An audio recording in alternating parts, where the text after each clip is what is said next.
Hare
आध्यात्मिक क्षेत्र में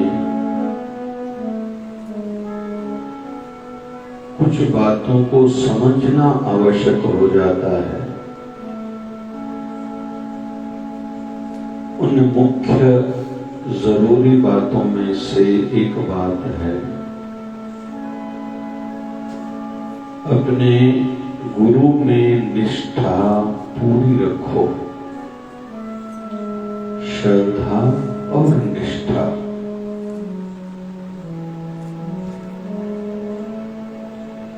उसमें तेरा दिमाग, तेरी समझ, तेरा ज्ञान बीच में न आए। जिसने ये पहला पड़ाव पार कर लिया, बाकी तो काम वैसे गुरु का हो जाता है।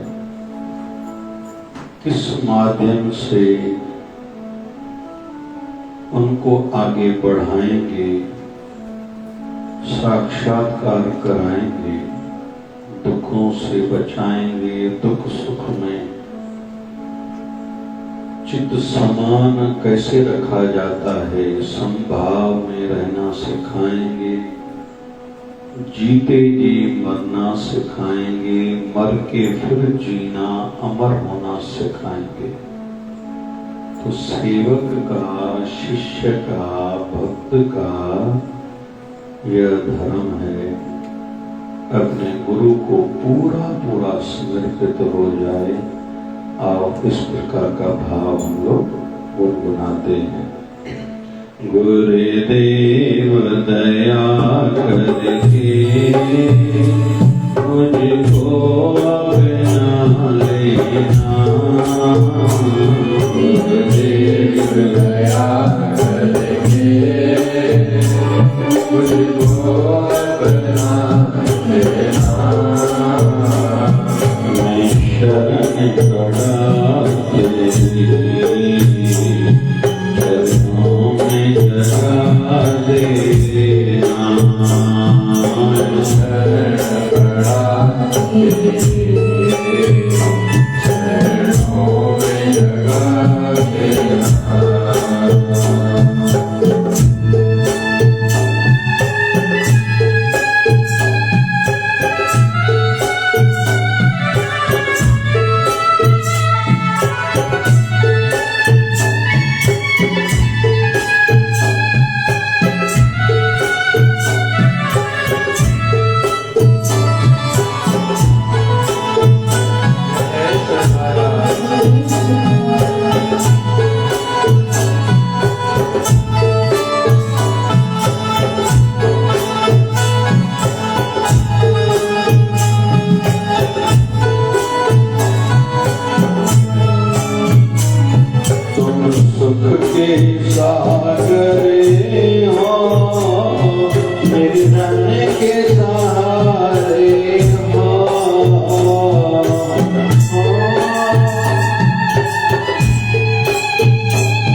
Sana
या परमार्थ हो, जिनको भी सफलता मिली है, कोई ऊपर उठा है, कुछ विशेष बना है, तो उसके पीछे बहुत से चिंतन चलते हैं। ये तो हमारे साथ रहता था, इसने तो हमारे साथ काम किया है, ये हमारा गुरु भाई है, हम लोग साथ में जुड़े थे, हमने ली थी। फिर कहीं तो भी कुछ तो फर्क होगा कि एक व्यक्ति बहुत ऊपर उठ गया, दूसरा वहीं का वहीं रह गया, कुछ तो अंतर होगा। क्लासरूम वही, बुक्स वही, सिलेबस वही, टीचर वही, समय वही, उनमें से बहुत से रह जाते हैं, अनपढ़ रहते हैं, फेल हो जाते हैं, कुछ पासिंग मार्क्स लेते हैं, फिर कुछ ज्यादा, कुछ मेरिट में कोई 3rd नंबर, कोई 2nd, कोई 1st।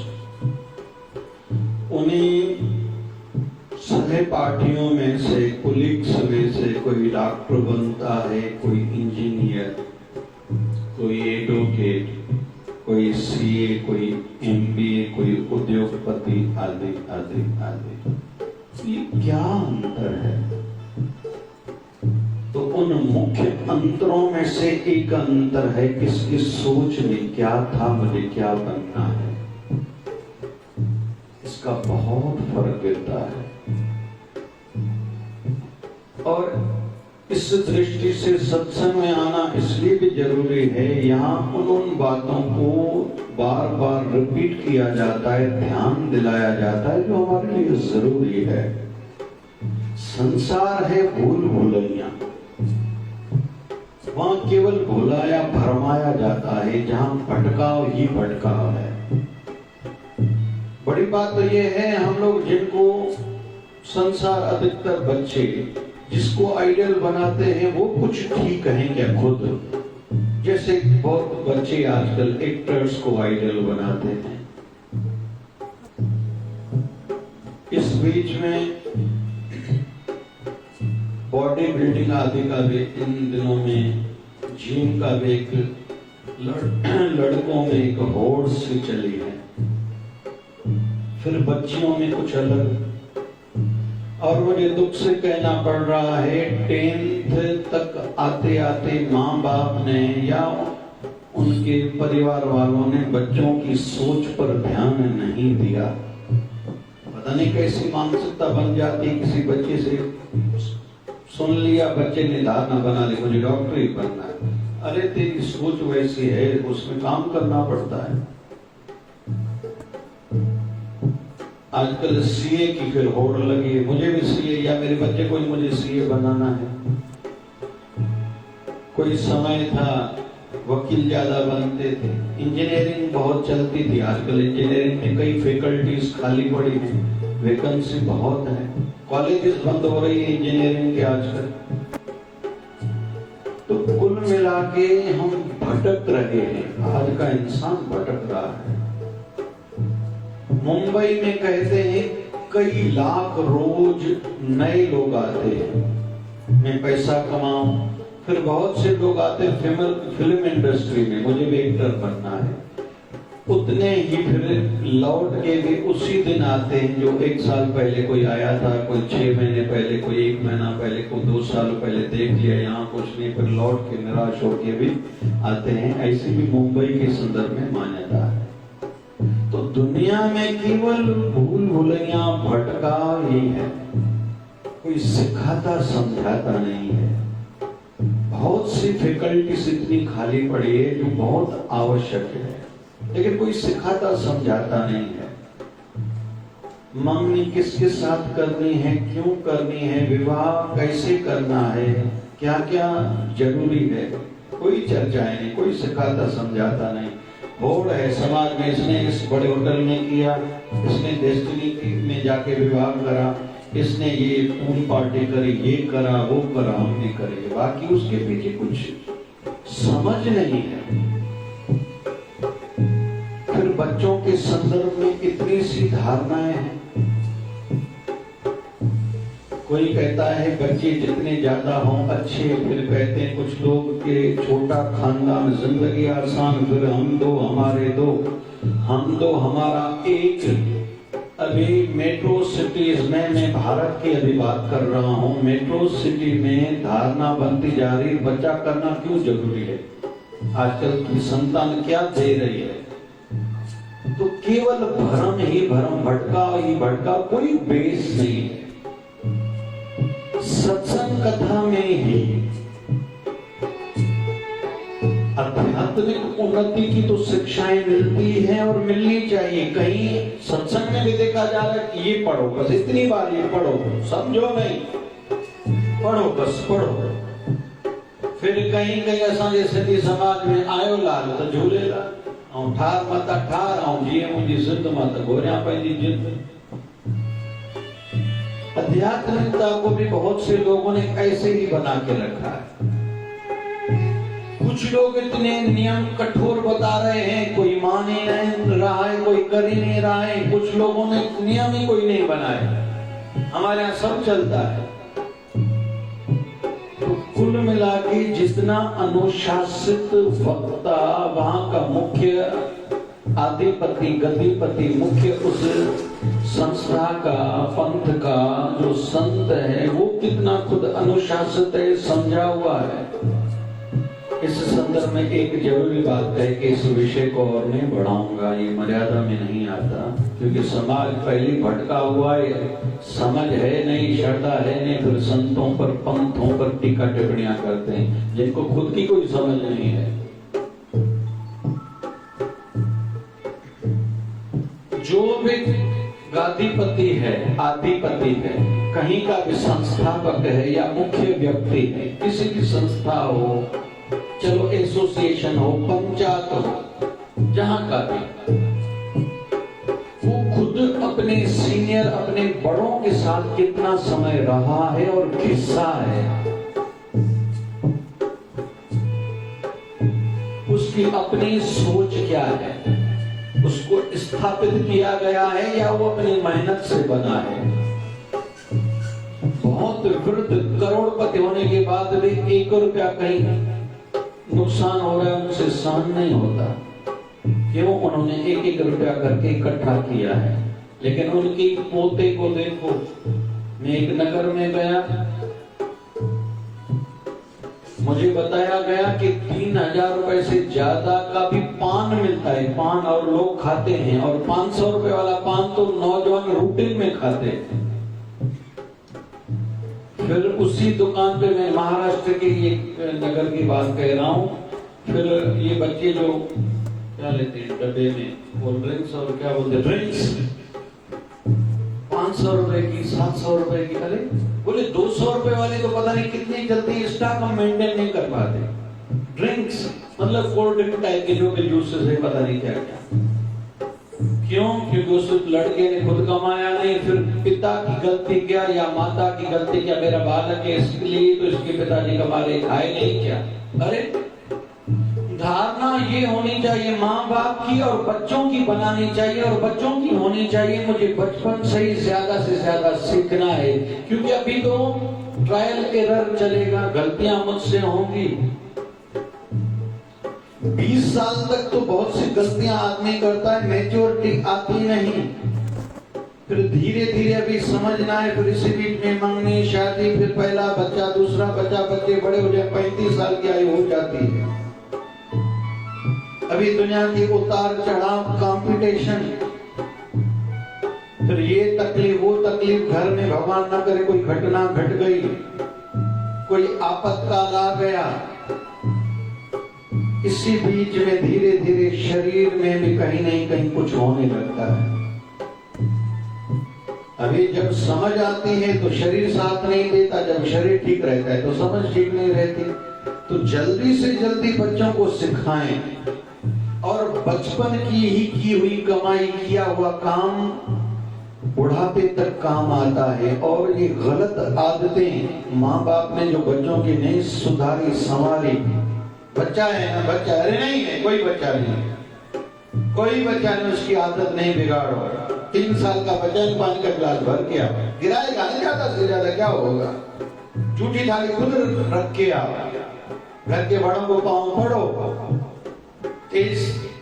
तेरे को आवाज से नहीं बोलना है बड़ों के आगे। ये संस्कार बचपन में नहीं मिले, पता नहीं कहां का कहां जाके रिजल्ट निकलता है।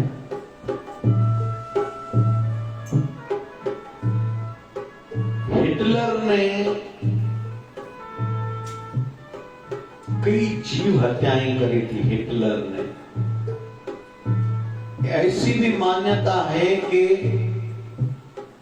एक ही समय पर 10,000 लोगों को वृक्षों से रस्सी से बांधा, जमीन से 1 फीट ऊपर, नीचे आग सुलगाई, लेकिन ज्यादा ज्वाला वाली आग नहीं, सुलगती आग, अंगारे जलते हुए, कि जैसे लोग तड़पे, चिल्लाएं, तड़प तड़प कर मर गए। वो आंखों से देखता था और उनको अच्छा लगता था।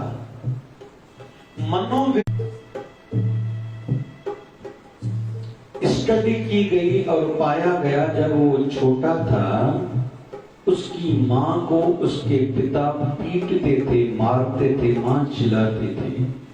इसको अपने पिता पर गुस्सा आता था, मैं अपने पिता को नहीं छोड़ूंगा, मैं अपने पिता को नहीं छोड़ूंगा, मैं अपने पिता को नहीं छोड़ूंगा। अंदर में जो एक आक्रोश की अग्नि थी, कर नहीं पाता था, छोटा था, पिता बड़े हैं, उस आक्रोश, उस क्रोध की अग्नि ने उसको इतना कठोर बनाया। आगे हम लोग जानते हैं, सेकंड वर्ल्ड वॉर में उनकी इन्वॉल्वमेंट ज्यादा थी। वैसे तो थोड़ा बहुत सुभाष चंद्र बोस जी को उन्होंने सहयोग करा था। 1945 में जब उन्होंने देखा मैं जो चाह रहा हूं वो नहीं हो रहा, तो खुद को ही गोली मार के खत्म कर दिया था। ये बचपन के थॉट्स, ये सोच, ये धारणाएं, ये बिलीव्स, ये मान्यताएं हैं, ये इंसान को बुढ़ापे तक, आगे तक साथ में रहती हैं, जिसके कारण ही परिणाम बड़े बड़े आते, फिर कोई भी आए, पॉजिटिव आए या नेगेटिव आए।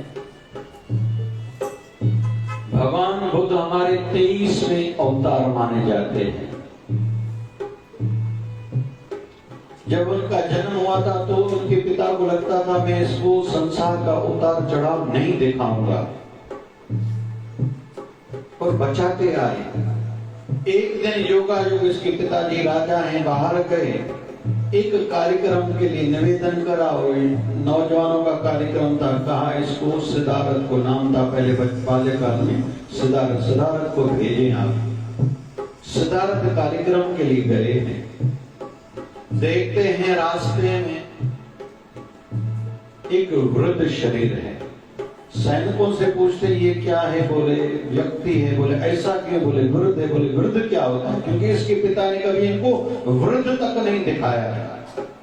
बोले संसार का ये रीत है, ये नियम है कि जो आदमी पहले बाल्यकाल में रहता है, फिर जवान होता है, फिर वृद्ध होता है। फिर आगे चले तो एक बीमार देखा। बोले ये क्या है, बोले बीमार। बोले बीमार क्या होता है, बोले बीमारियां होती हैं शरीर में आयु बढ़ने से। फिर आगे चले, एक अर्थी जा रही थी। बोले क्या है ये, बोले अर्थी है। बोले अर्थी का मतलब क्या है, बोले जो संसार में जन्मा है वो मरता है। बोले फिर बोले उसको शमशान घाट में लेके जाते, उसको आग लगा के जलाया जाता है। तो पूछता है मेरे साथ भी ऐसा होगा। बोले हाँ। बस इन्हीं घटनाओं ने बाल्यकाल में उनके मन पर गहरा प्रभाव छोड़ा। पिताजी आए, पिताजी को पता चल चुका था इनके हृदय में वैराग्य की अग्नि जग चुकी है। छोटी आयु में मंगनी करा दी, फिर जल्दी शादी करा दी। जल्दी उनको बालक राहुल नाम का भी हो गया। लेकिन वो जो अग्नि थी वैराग्य की, वो ज्वाला का रूप लेने लगी, और एक दिन सन्यासी बनने हेतु घर से निकल गए। कहने का तात्पर्य ये है कि ये जो बचपन की जो भी धारणाएं, सोच, मान्यताएं बन जाती है, वो जल्दी छूटती नहीं है। तो माँ बाप को भी बच्चों को कहीं भी लेके जाना है ना, ये सोच के लेके जाना है कि इससे इसकी सोच पर क्या प्रभाव पड़ेगा, ये अच्छा बनेगा या बुरा बनेगा, ये उन्नति के मार्ग पर लगेगा या बुराई के मार्ग पर। और इसी दिशा में पिक्चर, टीवी के माध्यम से भी सोचना चाहिए, इससे क्या इसको सीखने को मिलेगा। और घर की लड़ाइयां झगड़े जो हो रहे हैं ना इन दिनों में, ज्यादा सेपरेशन की धारणा भारत की नहीं है। हम कुटुंबवादी हैं, बड़ों के साथ रहना, भाई इतने बड़े बड़े कुटुंब, 100 150 लोग साथ में रहते थे, हम उस धारणा वाले, उस परंपरा वाले हैं। ये अभी भारत को क्या हो गया है? तो इसके पीछे षड्यंत्र है विदेशियों का। डायरेक्टर्स को पैसे दिए जा रहे हैं जो ड्रामा बनाते हैं, टीवी सीरियल के, इस प्रकार के ड्रामों में कुछ डालो कि लोग परिवारवाद से अलग होते जाएं और एक व्यक्ति भले 4 शादियां करे, वृद्ध भी शादी करे, वृद्ध माई भी, वृद्ध पुरुष भी। ये जो आजकल ड्रामों में दिखाई दे रहा है, सीरियल में, ये सब विदेशियों का षड्यंत्र है और डायरेक्टर्स को पैसे दिए जा रहे हैं।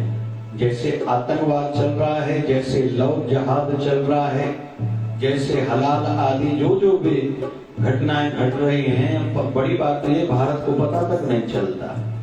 और ये कोई विषय आज का नहीं है। और बड़ी बड़ी संस्थाओं के माध्यम से पॉजिटिविटी दिखा के हमारे भारत में बहुत कुछ नेगेटिव किया जा रहा है, मानसिकता नेगेटिव बनाई जा रही है। स्कूल कॉलेज के संदर्भ में भी हम सबको चुनाव ठीक करना चाहिए। तो हमारी जो बेसिक सोच बन गई, हम धीरे धीरे वैसे ही बनते हैं। इस पर काम होना चाहिए। और पहले होता था गुरुकुल, इसलिए ही तो होते थे। मुझसे कोई पूछे कि आप जय शिवधारा धाम में गुरुकुल क्यों बनाने जा रहे हो, बहुत सी कठिनाइयां हैं, लोग बहुत से प्रश्न मुझसे भी पूछते हैं, क्यों बनाने की आपको आवश्यकता लगी, स्कूल कॉलेजेस पहले नहीं है क्या? अरे भैया, आजकल फ्रॉड किया जा रहा है, स्कूल का नाम गुरुकुल रखा जा रहा है। वो स्कूल गुरुकुल थोड़ी है, वो तो स्कूल है केवल,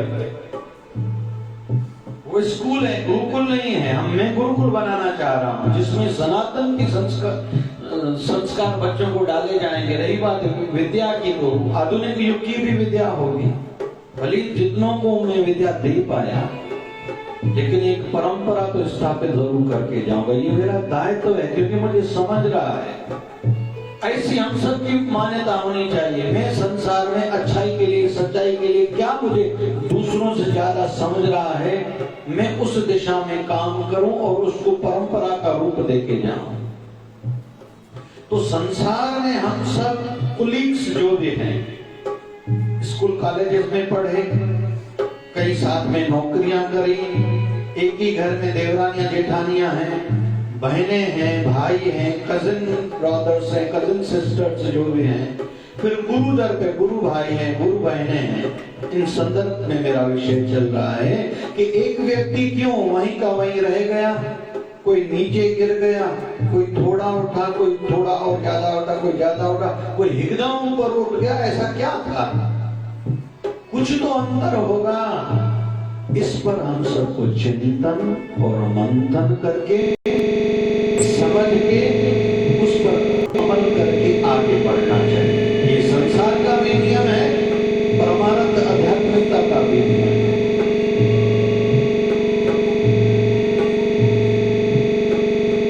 आइए ये जो भाव बना रहे थे थोड़ा सा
वजह से जितने कई हंड्रेड्स ऑपरेशन जो हुए हैं, वैसे कहते हैं 1 to 2%, 5% तक भी फेलियर खराब हो सकते हैं। 5 तक 100 में से ऑपरेशन खराब हो सकते हैं। बाबा शिवलिंग साईं की कृपा से और हमारे डॉक्टर की क्षमता से अभी तक एक ऑपरेशन भी फेल नहीं हुआ। तो हर क्षेत्र में उस जैसे हैं तो कई, लेकिन एक व्यक्ति क्यों आगे है? क्योंकि उसमें समर्पण भाव है अपनी क्षेत्र के लिए। ऐसे यहाँ तो आध्यात्मिक मंच पर बैठे, स्नान पर आए, यहाँ पर ये चर्चाएं करें, हमसे जो बात में जुड़ा वो हमसे आगे क्यों है? सेवा अच्छा लग रहा है, मीना परिवार शरीर में, लेकिन रोज किसी न किसी को दिखाई दे रही है, वो सेवा कर रही है। और कोई सोया हुआ है तो उसको जाके उठा दी, जाओ साईं के आने का समय हो गया। रोज वहां सुनाई दे रहा है, शरीर में नहीं है। मैंने कोई शंका की दृष्टि से मुझसे पूछ रहा था, कहीं उसकी आत्मा भटक तो नहीं रही? मैंने कहा नहीं, ये उसका समर्पण अपने गुरु में निष्ठा है, प्रेम है, आस्था है, सेवा का भाव है। और यही सेवा का भाव भाई लेने के मन में था, गुरु की गद्दी का मालिक बना, गुरु गद्दी बना। यही समर्पण भाव स्वामी विवेकानंद में था कि उनके गुरु स्वामी रामकृष्ण परमहंस जी ने भी एक बार कहा, कहता है ज़बान इसके अंदर से जो ज्ञान निकलता है ये उसका नहीं, ये मेरा है। क्योंकि वो जैसे हृदय से बोलता है, उसके हृदय में मैं रहता हूँ, इसलिए बोलने वाला मैं विवेकानंद रहे। समर्पण भाव, जितना समर्पण भाव होगा। हमारे संत हुए हैं उल्लासनगर की शांति नगर में, वैसे डॉक्टर थे, होम्योपैथी के, रामपुर डॉक्टर रोचन दास हैं।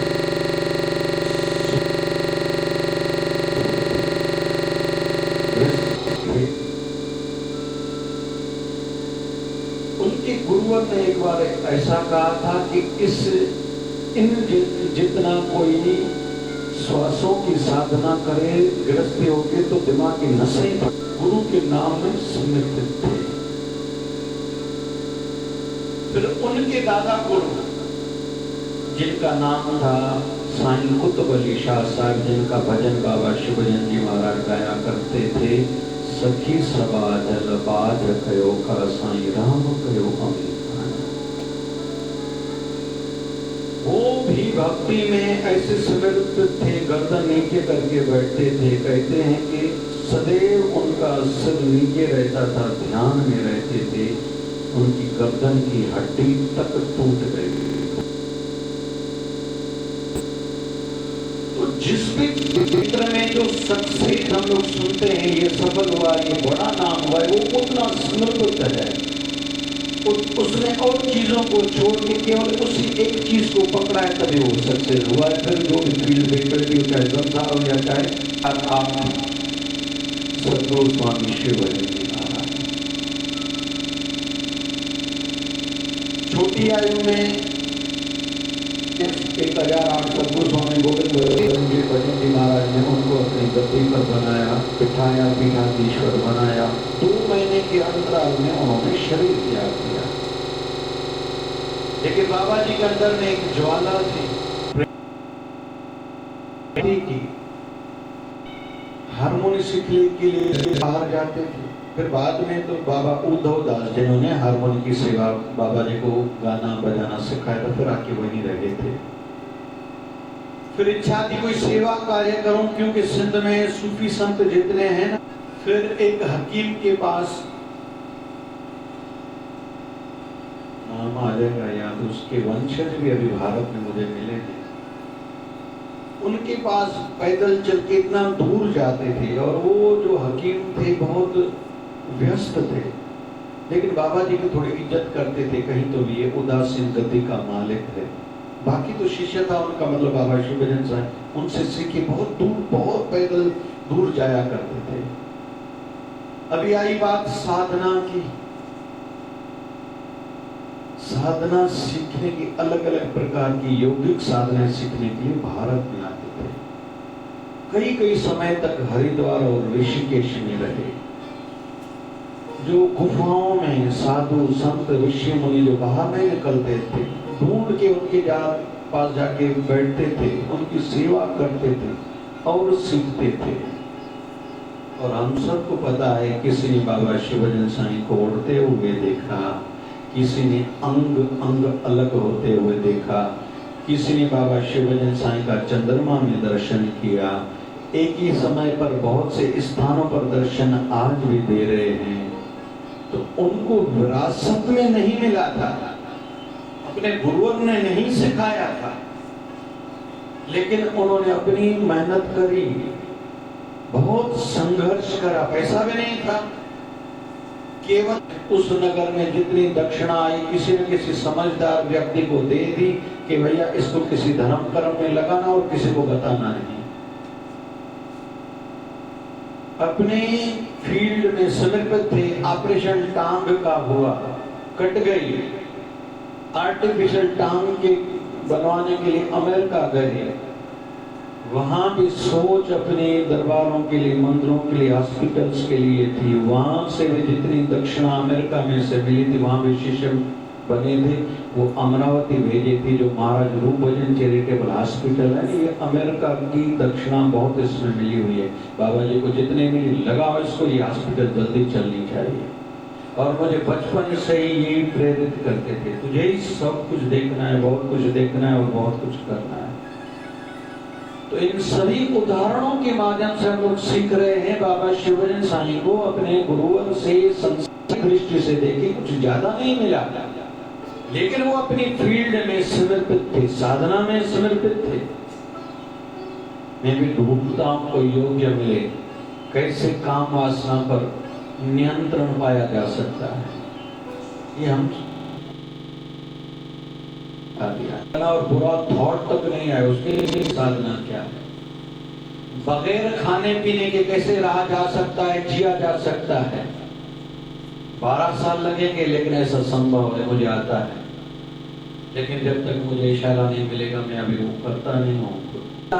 उन्होंने मेहनत करी, प्रयास करा, क्यों? अपनी फील्ड फैकल्टी को समर्पित थे। तो आज का बिंदु था, चाहे संसार हो चाहे परमार्थ हो, क्यों हमारे साथ साथ में रहने वाले स्टूडेंट्स, पढ़ाई साथ में रहने वाले कोई विस्तार करा। और बचपन की मान्यताएं, बिलीव्स, सोच, धारणाएं जल्दी में बदलती नहीं है। और सत्संग में हम लोग इसलिए आते हैं कि जो गलत धारणा बन गई है कहीं तो भी उसको ठीक किया जाए, डायरेक्शन, एक ठीक दिशा, मार्ग मिलना चाहिए, इसलिए सत्संग में आया जाता है। बहुत लोग, बहुत से समाजों में तो सत्संग कथा पर कई कई लाख रुपए खर्चा लोग खर्च करते हैं। क्या उनको नहीं क्यों करते हैं? लेकिन कुछ समाजों में इन बिंदुओं पर ध्यान ही नहीं दिया जाता। देखें या राजस्थान में देखें, कथाएं बहुत होती हैं। यूपी में देखें, हमारे महाराष्ट्र में ज्यादा नहीं होती। जैसे जितना मैंने देखा, बड़ी लेवल के कार्यक्रम ज्यादा होते हैं, मैंने देखा है कुछ प्रांतों में। और अंत में एक बात और कहूं,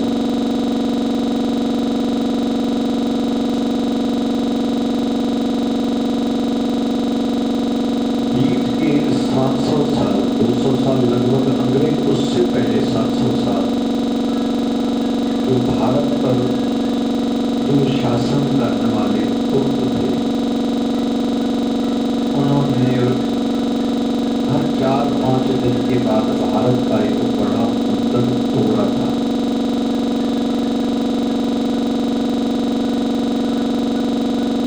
कई हजारों बड़े बड़े मंदिर, जिसमें मथुरा का मंदिर आ गया, राम जन्मभूमि का मंदिर आ गया, लेकिन दक्षिण की ओर हम लोग देखते हैं ऐसे उदाहरण ज्यादा नहीं मिलते। इधर भारत का रेस्ट का भारत जितना भी है, उसमें ज्यादा उन्होंने ऐसा किया। क्यों? वहां के लोग मजबूत थे, क्योंकि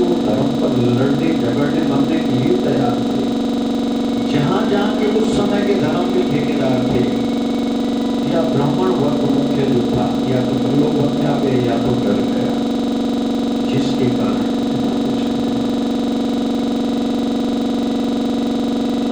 एक चित्तौड़गढ़ में तो साल में 2-4 बार जाता हूँ, इतना चित्तौड़गढ़ है, लेकिन इतिहास में ऐसा बोलते हैं कई हंड्रेड्स वहाँ मंदिर तोड़े गए, मतलब इतने होंगे उस समय, क्षेत्र ही होगा भले गाँव तो आज भी छोटा है।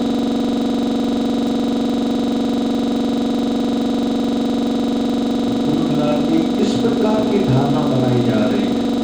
बहुत से घरों में माता पिता बच्चों को क्या उन्हें ठेका लेके रखा है, पड़ोस में क्या हो रहा है, समाज का क्या हो रहा है, नगर का क्या हो रहा है, धर्म का क्या हो रहा है। अंत में ये बात और कम होगा, दुख से कहना पड़ रहा है, हम लोग इतना उदारवादी बन गए कि हमारे धर्म का एक विदेश नहीं। कुछ 100 साल पहले कुछ मजहब रिलीजन अस्तित्व में आए, उनकी इतनी देश है, क्यों पुरानी धारणाएं कुछ कहते कमजोर थी। और जान के रीति में आता है कि सत्य और गुण खुद में कमजोर भी है, उसको समझ के करना चाहिए। धारणा पर लिया, खुद की और बच्चों की धारणाओं पर ध्यान दें, उस पर फिर काम करें।